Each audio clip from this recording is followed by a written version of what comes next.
आजकल सबसे ज्यादा अगर लोगों पे चल रहे हैं तो वह चल रहे हैं 138 एनआई एक्ट के मुकदमे, यानी कि चेक बाउंस के मुकदमे। जब भी किसी एनबीएफसी कंपनी से या किसी बैंक से आप लोन लेते हैं तो वक्त लोन, चाहे आपने 2 व्हीलर लोन लिया हो, 4 व्हीलर लोन लिया हो, मॉर्गेज लोन लिया हो, होम लोन लिया हो, सिक्योर्ड अनसिक्योर्ड कोई भी लोन लिया हो, आपके सिक्योरिटी पेटे चेक लिए जाते हैं।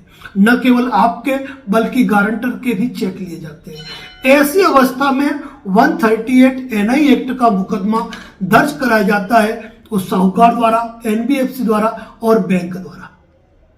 और आपको जब वकील का नोटिस आता है तो आप उसे लेते नहीं है, लौटा देते हैं। लेते हैं तो उस नोटिस का जवाब नहीं देते हैं, जो कि सबसे बड़ी गलत बात है। नोटिस आया है तो आपको लेना है, और यदि उसका जवाब दे सको तो जवाब देना है। छोटा मोटा अमाउंट है जिसको आप चुकाने के लिए सक्षम हो तो आपको चुका देना चाहिए यदि नोटिस वाजिब है। लेकिन इसके अलावा जब आपको नोटिस आया, आपने नोटिस का जवाब नहीं दिया, कोर्ट में केस फाइल हो गया, कोर्ट का समन आ गया और आप समन पे कोर्ट में उपस्थित नहीं हुए, आपके खिलाफ वारंट जारी हो गया। ऐसी अवस्था में आपने जमानत तो करा ली, लेकिन जमानत कराने के बाद आप बिल्कुल फ्री बिंदास होके बैठ गए।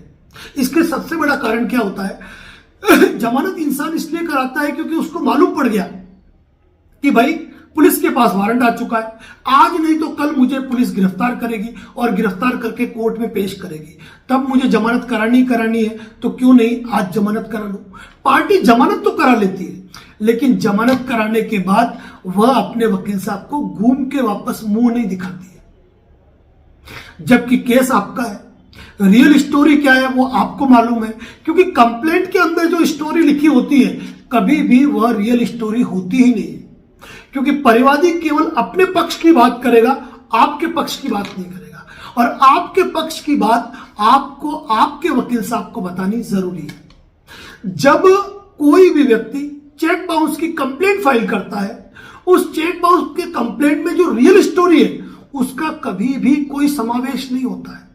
उस रियल स्टोरी को लगभग लिखा ही नहीं जाता है और हकीकत कुछ और होती है। लेकिन आपने पुलिस की गिरफ्तारी के डर से जमानत तो करवा दी, लेकिन जमानत कराने के बाद आप वकील साहब से संपर्क ही नहीं कर रहे हो। वकील साहब पेशी पे आपको फोन करते हैं, आप कहते हो साहब आज तबीयत खराब है, आज मुझे बाहर जाना है, आज मैं दूसरे शहर आ गया हूं। वकील साहब आपकी तरफ से एप्लीकेशन फाइल करते रहते हैं, हाजिरी माफी का प्रार्थना पत्र पेश करते रहते हैं और मामला आ जाता है साक्ष्य की स्टेज पे, एविडेंस के स्टेज पे। एविडेंस क्या होता है? जहां पर आपके वकील साहब को जो सामने वाले व्यक्ति ने जो कंप्लेंट फाइल की है, जो डॉक्यूमेंट पेश किए हैं, जिन डॉक्यूमेंट को एग्जिबिट कराया है, मुख्य परीक्षा कराई है, अपना साक्ष्य शपथ पत्र पेश किया है, उन साक्ष्य शपथ पत्र पर आपके वकील साहब को सामने वाला जो परिवादी है उससे क्रॉस एग्जामिन करना होता है। और क्रॉस एग्जामिन एक वकील साहब तब कर पाएंगे सही तरीके से जब आप उस स्टोरी को पूरी तरीके से अपने वकील साहब को बता पाए। परिवादी की भी कुछ कमजोरियां होती है, उसकी भी कोई कमजोर नस होती है, और उस कमजोर नस को केवल और केवल आप जानते हो। लेकिन आप अपने वकील साहब के पास जा ही नहीं रहे हो, उनको रियल स्टोरी से अवगत करा ही नहीं रहे हो, तो वकील साहब क्या करेंगे? वकील साहब जो साक्ष्य शपथ पत्र पेश किया है उस साक्ष्य शपथ पत्र के आधार पे जो डॉक्यूमेंट पेश किए उन डॉक्यूमेंट के आधार पे क्रॉस एग्जामिन करेंगे। और वहां पर जब आपकी रियल स्टोरी आई नहीं कि आपका परिचय कैसे हुआ, कैसे उसने माल आपको बेचा, कैसे उसने पैसा आपको दिया, कितना पैसा दिया, कितनी लिखा पड़ी थी, क्या उस पैसे को उसने कैश दिया या फिर आपको चेक के जरिए पैसा दिया, क्या उस व्यक्ति को आप जानते हो नहीं जानते हो, क्या उस चेक बाउंस कराने वाले व्यक्ति को आपकी शक्ल भी याद है कि नहीं है, उसने आपके मधुर संबंध जान पहचान बता दी, ये जान पहचान कैसे थी, क्या चेक का दुरुपयोग हुआ, वास्तव में पार्टी कितनी राशि मांगती है, आपने कोई राशि लौटाई, कोई लौटाई तो उसकी कोई लिखा पड़ी है, नगद लौटाई या फिर अकाउंट ट्रांसफर किए, गूगल पे, फोन पे, पेटीएम, कौन से ट्रांजैक्शन हुए, कितनी राशि बाकी थी, आपके पक्ष में और कौन कौन गवाह हो सकते हैं, परिवादी की कमजोर नस क्या है, परिवादी ने परिवाद में क्या गलत लिखा है, किन किन आधारों पे परिवादी से क्वेश्चन किया जाए कि उसका सच सामने आ जाए। ये सारी बातें कौन जानता है? ये सारी बातें वो जानता है जिसके ऊपर की चेक बाउंस का केस है, जो कि अभियुक्त है, या अभियुक्त हो या परिवादी हो, उसको पूरे आधारों पे अपनी तैयारी करनी पड़ती है। और अभियुक्त के वकील पर जिम्मेदारी होती है कि वह बेहतर क्रॉस एग्जामिनेशन करे और वह सच्चाई निकाल के कोर्ट के सामने पैदा करे जो कि उसने परिवाद में दर्शाई नहीं। क्या हकीकत है? यह जानता है केवल और केवल परिवादी और एक्यूज्ड। और आप एक्यूज्ड हो, आप अपने वकील साहब से मिल ही नहीं रहे हो, अपने वकील साहब से बात ही नहीं कर रहे हो, आपके वकील साहब आपको बार बार बुला रहे हैं और आप कोर्ट में हाजिर ही नहीं हो रहे हो, तो वकील साहब क्या करते हैं? वकील साहब या तो अपने ज्ञान के आधार पर उससे क्रॉस एग्जामिनेशन कर लेते हैं, या फिर आपको बार बार सूचना देने के बाद भी आप नहीं आए तो आपकी बेल जंप करा देते हैं और फिर निकल जाता है आपका वारंट और आप उन वकील साहब के पास नहीं जाओगे, आप जाओगे दूसरे वकील साहब के पास और वापस जमानत के लिए आवेदन लगाओगे और वापस वही स्थितियां जारी है। ऐसी अवस्था में आपके वकील साहब कैसे बेटर क्रॉस एग्जामिनेशन की तैयारी करेंगे? आप एक्यूज्ड है, आपको चाहिए कि आप अपने वकील साहब को वक्त दो, पूरी स्टोरी उनको बताओ कि किस आधार पर कौन कौन से क्रॉस एग्जामिनेशन के ऐसे बेटर क्वेश्चन किए जा सकते हैं कि परिवादी के पैर नीचे से कांपने लग जाए, परिवादी के परखच्चे उड़ जाए, परिवादी के जो परिवाद की कहानी है उसका पूरा का पूरा पोस्टमार्टम हो जाए। 138 NI एक्ट के अंदर सेक्शन 139 प्रिज्यूम करता है कि अगर किसी व्यक्ति के पास चेक है, इसका मतलब वो राशि मांगता है, केस उसके फेवर में है, लेकिन आपका एक बेटर क्रॉस एग्जामिनेशन जो केस में संदेह की स्थिति उत्पन्न कर दे, तो यकीन मान के चलना आप इस केस को जीत जाएंगे, बिल्कुल जीत जाएंगे। लेकिन उसके लिए करनी पड़ेगी एक बेटर क्रॉस एग्जामिनेशन की तैयारी। यदि सामने वाला वास्तविक रूप से पैसे मांगता है तो लौटा दो, लेकिन उसने चेक में आपका चेक का दुरुपयोग किया है तो आप अपने वकील साहब के साथ बैठकर बेटर क्रॉस एग्जामिनेशन की तैयारी करें।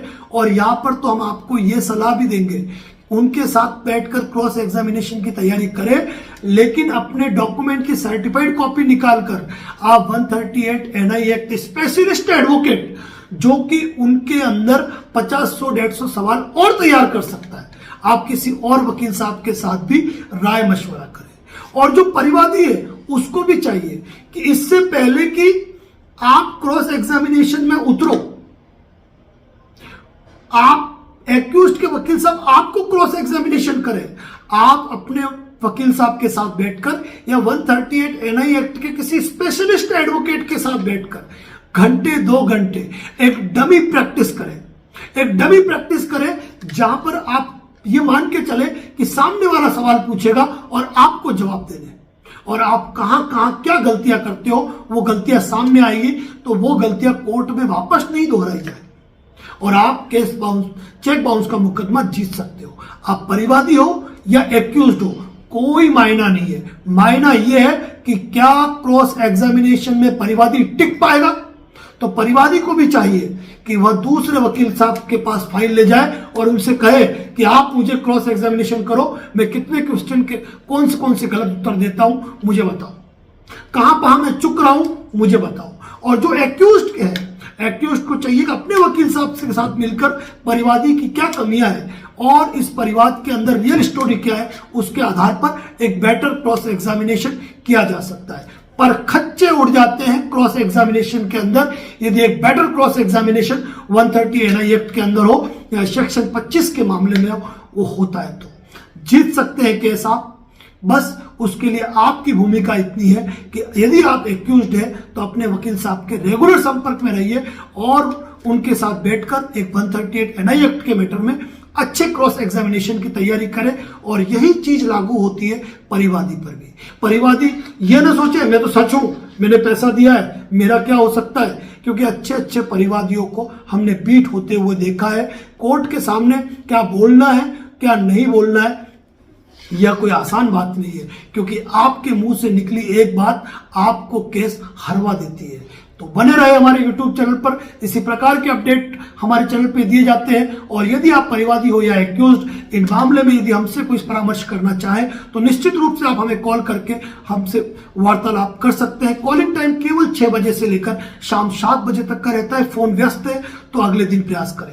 धन्यवाद। जय हिंद, जय भारत, जय मेवाड़। लेकिन इतना कहूंगा कि यदि चैनल पे पहली बार देख रहे हैं तो हमें फॉलो और सब्सक्राइब करना बिल्कुल न भूलें। धन्यवाद।